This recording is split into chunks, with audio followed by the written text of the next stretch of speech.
Well, howdy YouTube, Unky Joe here, Unky Joe's Playhouse. Today, another exciting video. Today, it's all about my rack and the new piece of equipment that I got for it. I think you'd be pleasantly surprised, so let's get the video started right now.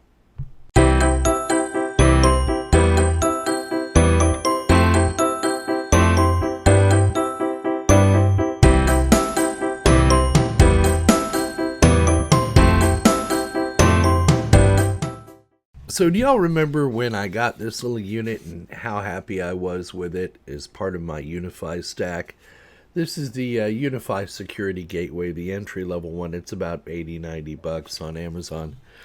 But I've been using this thing, a couple of years now, and been very happy with it. Other than the fact that I can't use multiple public WAN IPs on it, it's a really nice bit of kit to have as part of your networking setup in any rack, especially with the home lab.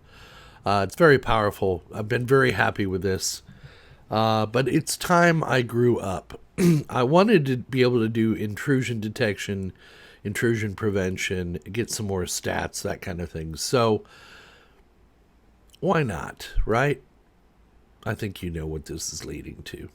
So yes, I bought into the hype and I succumbed to the temptation not to spend 379 bucks on this. And by the way, that's not what I spent. These little boogers are hard to get your hands on. So I spent a little bit more than 379 because Amazon, nobody seemed to have them in stock. I ordered them. I ordered this through another third party and paid a little bit more, closer to 400 for this, with free shipping though. So I'm not totally unhappy with the price I paid for this.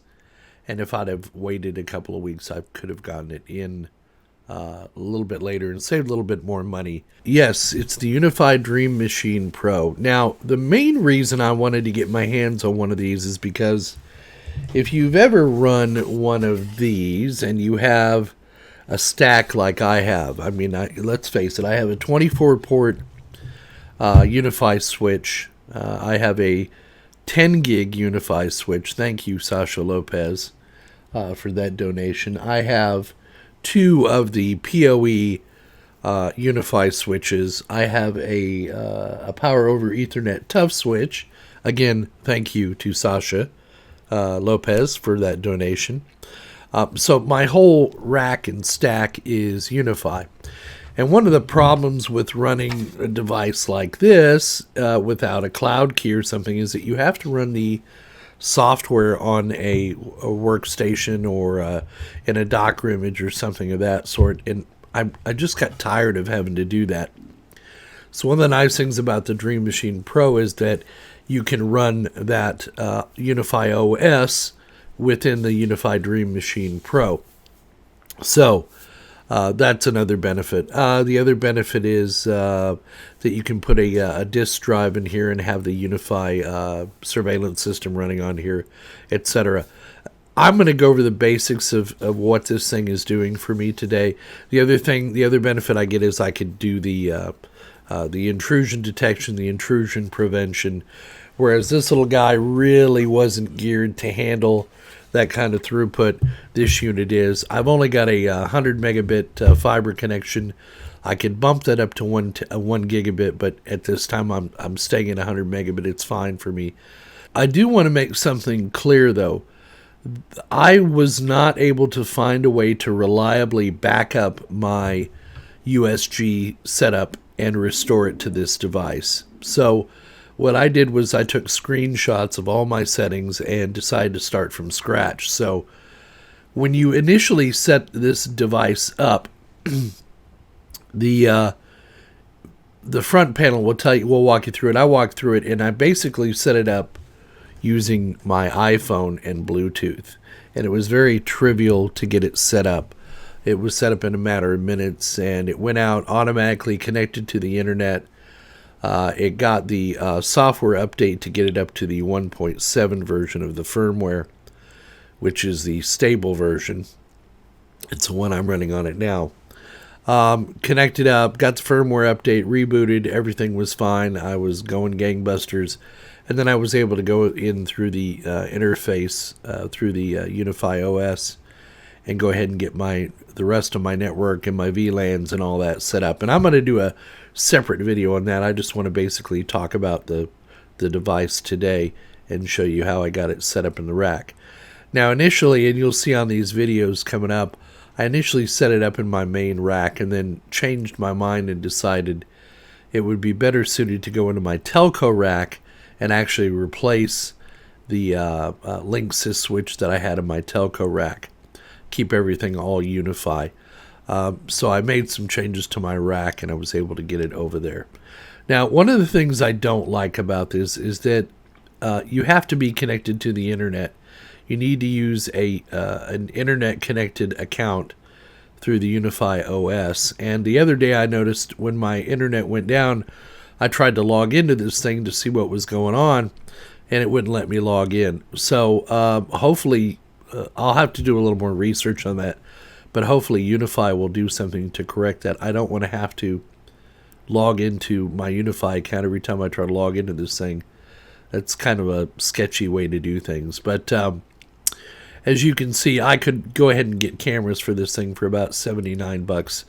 The problem with the Unify device, the Dream Machine Pro, is it won't use third-party cameras. You can only use the Unify cameras on there, and I don't want to spend a lot of money on Unify cameras if it can be avoided. So we'll look at that later. So the setup, like I said, was trivial. I set it up with Bluetooth on my phone, had it up and running in a matter of minutes. And as you can see, it tells you even here that the UDM won't be in stock until July the 17th, which is 2 days from today. But I got tired of waiting for it, and I wanted to get it in and start doing some videos on it. Now, the other pitfall I ran into is this has you cannot go into the, well, I don't know of a way to go into the command line on this through an SSH and get change the MAC address on the WAN side. In fact, I had to go in through the command line through SSH to figure out what my MAC address was for my WAN side of the connection, because my ISP gives me my public IP based on the MAC address of my device. That's how it determines who I am on their network and how to give me a public IP. So it took me a little while to go in through SSH, and I'm not going to go on this. We'll do a deep dive video on the UDM-PRO later where I cover this.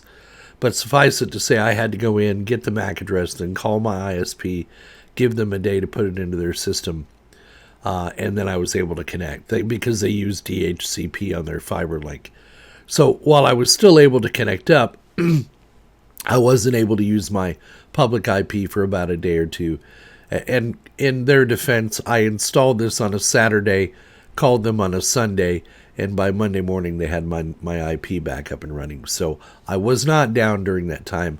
I just didn't have the capability to use my public IP. So my first impressions of this device, other than the fact that I have to log on to a Unify account to use it, my opinion of the device is it's okay so far. I'm happy with it. I don't know that it's worth $400 that I paid for it, but time will tell, right?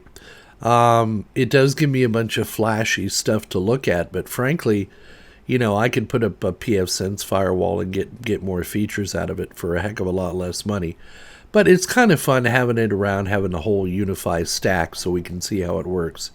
So like I say, I'll do another video, a deep dive into it, but I wanted to show you now what it took to put it into the rack. Initially, I was going to put it in my main rack, and then I decided to move everything over to my telco rack. I thought it was better suited over there. But the problem is the UPS that's on that telco rack has a bad battery, or had a bad battery. So it seems like everything came together at one time. I got the battery in stock and everything. So I'm going to show you what I went through to get this switch installed and some of the changes made to the rack. And then we'll come back and talk a little bit more about it after that. Alright, so here's the state of the rack. So what I want to do is I want to this is my UDM-PRO, and I want to move this. I want to move it from this rack here over to the telco rack. and replace that Linksys switch.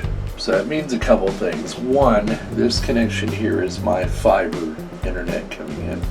So that's going to have to be routed along here and then up into the telco rack, because this is my current Linksys switch that I want to replace in this rack with the UDM-PRO. And I actually want to bring the UDM-PRO down here to about eye level so that it fits better. So that means I'm going to be rearranging some of these racks here, trying to combine them, put the TiVo down on its own shelf. I've got another shelf to put in here. So what I want to do is start getting this stuff disconnected up here, this old Linksys switch, and getting ready to move my UDM-PRO. And like I say, I probably want my UDM-PRO right about here, right about eye level, and then these racks, these shelving units can come down. I don't need that much space in between them. So as you can see, I got some wires hanging out here, so I need to get everything cleaned up. So the amp is right here. Then I have a battery backup unit here, but it's not really, the battery on it's bad, so I've got a new battery on order. But I need to get all this stuff sorted out so that I can get that UDM-PRO moved over here. So wish me luck. Alright, so the rack is still a work in process. This is my main computer rack, as you know. And so I've got my two switches up here. I've got my 24 port UniFi switch, and then I've got my 10 gig switch donated by Sasha in the UK, Blue Telecoms. Sasha also dedicated or sent us this PoE switch, and we're using that specifically for our cameras. Everything is now to deal with the UniFi Dream Machine has been moved over to the telco rack and reorganized the telco rack. So let me try to squeeze my way in here. So here's our fiber connection coming in from our electric co-op, who's our ISP, and I've changed that out. The red cable I had was not long enough to reach around. Reach around. Anyway, it wasn't long enough to go through this loop and to come over to the telco rack. So what we've done is we've put the UDM-PRO in the rack now, and let's see if you can settings network, and you can get an idea of our throughput on our UDM-PRO. I moved it over here because we had that Netgear, or I'm sorry, we had a Linksys switch over here. I want all my stack to be UniFi. So now I still have to put a hard drive in this unit. I haven't put one in, but you know, port 1 now is for my TiVo, port 2. So port 1 is for my TiVo, port 2 is for my NVIDIA Shield, port 3 is for my Xbox One S, and then port 9 is where the internet comes in. I could also bring the internet in through port 10, and then I could have port 11, which is a 10 gig SFP plus. I could plug that in, but I just found out it made more sense to move the UDM-PRO over here to this rack, so that, because ultimately I'm going to be VLANing all these devices. The TiVo is going to be on its own VLAN. The NVIDIA Shield and the Xbox are going to be on another VLAN. So rather than trying to deal with that Linksys switch, which has served me well, I wanted to have an all UniFi stack over here, and it just made more sense for me to move that here. Now, one little problem I do have is the battery's out of my UPS down here, so I've got a new battery on order. I'm not real pleased with batteries I've been ordering, so I found another location here locally to get them. That way, if they fail after, you know, I'm only getting 2 years out of these damn UPS batteries. They should be lasting, you know, three or 4 years. But anyway, so I've got everything moved over here now as far as the UDM-PRO goes. So, and here's where it will be staying, and that gives me, you know, if I add any more devices over here, Internet of Things devices or another gaming console or something, I'll have the ability to plug into it and still use VLANs, etc., which is what I plan to do as part of my continuing and ongoing, you know, network stack saga. So there you go. Everything is in the rack. We got my Yamaha amp, which powers my home theater, my theater here in my office. Got the UDM-PRO up and running. It's in the telco rack. We got a crossover cable that goes up and over and down to my other rack. So I've been told a piece of mail has arrived for me. Let's see what's come. Mail day. I love mail day. Well, there it is. Whatever it is, it's here. Let's find out what it is. Oh my goodness, it's heavy. Do not ship by air. Oh. You know what this means. I think you know what this means. It ain't a computer part so much as it's a battery. So let's see. What kind of battery? Oh, I'm trying to open a box while you're filming. Why don't you? You know what? All right.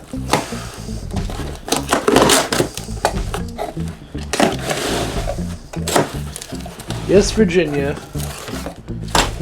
It's a battery. Not just any battery, but a Max battery. Are you powered to the max? I don't think anybody cares.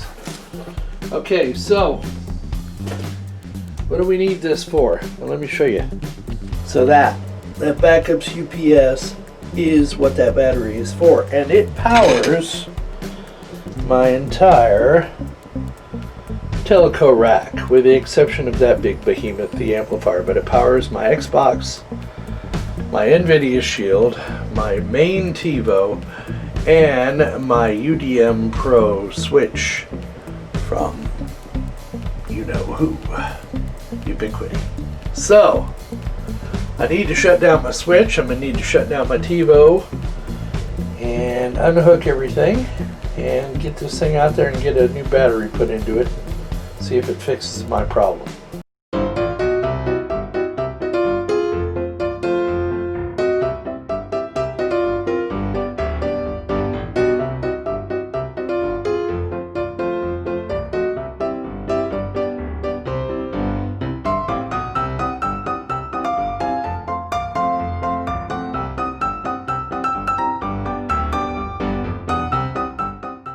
Well, this one has a, I've got the battery in it now. So this one has a master enable, and I haven't, to be honest with you, done any research on it, so I don't know what the hell that means. But I'm going to turn it off and not use the master feature. Now, what I'm going to do is plug all the stuff on the rack into the battery backup, including the UDM-PRO. And then on this side, I've got a power wart that needs to plug in for the infrared repeater, and then the amplifier can plug in rot shear. Now I'm gonna plug the UDM-PRO directly into the battery backup and surge protection, and then the power strip I'm gonna plug in and another plug, give it its own dedicated kind of plug. So let me go get everything put back into the rack here. And if we take a look at the battery that came out of this unit, you see I pulled the label off. APC does not make their own batteries. It'll actually tell you what you need to know about this battery, like its voltage and wattage rating, or amp hour. Now, battery looks fine, right? Looks good until you get over here. And then what do we see? Right there, right by the negative terminal, got a little bump. So, got a cell that's shorted, or I don't know what's going on with that. It looks like a short though, and it could have created a hydrogen gas bubble that just kind of burst. Who knows? Battery's bad. Alright, so let's go look at the rack. I've got it plugged back in. And mind you, this is the battery backup for my main rack. This is the battery backup for my telco rack. So, and I've got everything on my telco rack onto this power strip here. In fact, now would be a good time I've been wanting to move this TiVo plug. Pardon me. I've been wanting to move this TiVo plug up here for quite some time. And we'll use remove the NVIDIA up here. This one goes to my projector. And I know I shouldn't have it on a UPS. It pulls a lot of power, but it's just the way it's plugged in for now. Actually, I could put on the surge protection side. That might be a better idea. Let me do that real quick. Alright, so on my battery backup now, this big cable is my projector. This is my amplifier, audio amp. This is for my infrared repeater. Then this goes up to the UDM-PRO, and that other plug there goes up to the power strip. So this side is surge protection only, this side is battery backup and surge protection. Let's come up to the rack. Alright. My Unify is back up and running, as you can see. So what I'm going to do now is turn on the rest of the rack through this power switch. And that should fire up my NVIDIA Shield. It's not going to fire up my Xbox, it's going to fire up my TiVo. And they're all going to start communicating with the network and the internets. And hopefully everything will be back up and running. Tight squeeze in here, but I like keeping my telco, my home entertainment stuff on a separate rack from my server rack. It just makes my life easier. So there you go. It's never as simple as just putting a piece of equipment in and turning it on. I wish life were that simple, but that's what makes life interesting. I think you would agree. So yeah, initially I tried to put it into the main rack, and it just didn't work. I wasn't happy with it there, and I've been bitching for months about replacing that Linksys switch. It's a fine switch. It works great. In fact, I'm gonna gift it to somebody who can use it, or we'll do a drawing or something, because it's a perfectly wonderful 1 gigabit switch. I've had it for years, and I bought it used, so it's been a wonderful switch. But I just want to have my whole rack unify. I mean, I've gone down this path, so I want to continue down it. So that's what allowed me to do, and it was the impetus to get off my ass and get a battery ordered for my UPS for my telco rack as well. And, you know, one interesting thing I noticed is I was running my damn projector off the UPS, and I don't know what possessed me to plug it into that power strip. I guess it was just I was having trouble with it one day and was doing some testing. But no, you should not run a projector off of a UPS. You can run it off the surge protection side of the UPS, but not the battery side. I mean, that thing pulls, I don't know, 400 watts when it's up and running. Those bulbs are power hungry. So now that I've got that all squared away, the UPS is back in place. And really, the only thing I'm worried about, or I'm concerned about the UPS protecting, is the Unified Dream Machine, because now there have been reports that there's no way to turn it off, but there is. You just do it through software. I believe you can also shut it down through the front panel, but don't quote me on that. I haven't taken a deep enough dive to let you know that for sure. But through the Unify interface, you can go in there and you can restart it and you can shut it down. So there's been a lot of the videos I was watching on it, because I'm always a late starter. I always get on this bandwagon after other people have beta tested it. And I found I didn't have any problems at all shutting it down. In fact, I did that before I changed out the battery backup. So when I do my deep dive into the interface and show you how I have it configured, I'll show you that shutdown procedure. But suffice it to say that you can shut the Unified Dream Machine Pro down through software. So there you go, YouTube. We hope you found the video entertaining and informative. As always, please give us a thumbs up down below if you liked it. Leave your comments in the comments section. We now have the opportunity for you to join us as a subscriber right on YouTube, and it only costs $1.99 a month. Now that's an auto-recurring subscription, so be aware of that. And then we take PayPal and we take Patreon. And keep in mind, your generous donations help keep this channel going. Otherwise, I would give up, because it's a lot of work to do videos and take care of your home. Well, look, who am I preaching to the choir? I enjoy it. That's why I do it. And your donations, like I say, help to go back into the channel to buy products so that we can test and evaluate and share our results with you. So thank you again so much for being a subscriber. If you're not a subscriber, please hit the subscribe button. We would love to have you follow us around as we continue on this adventure. And don't forget that we will see all of you on the other side.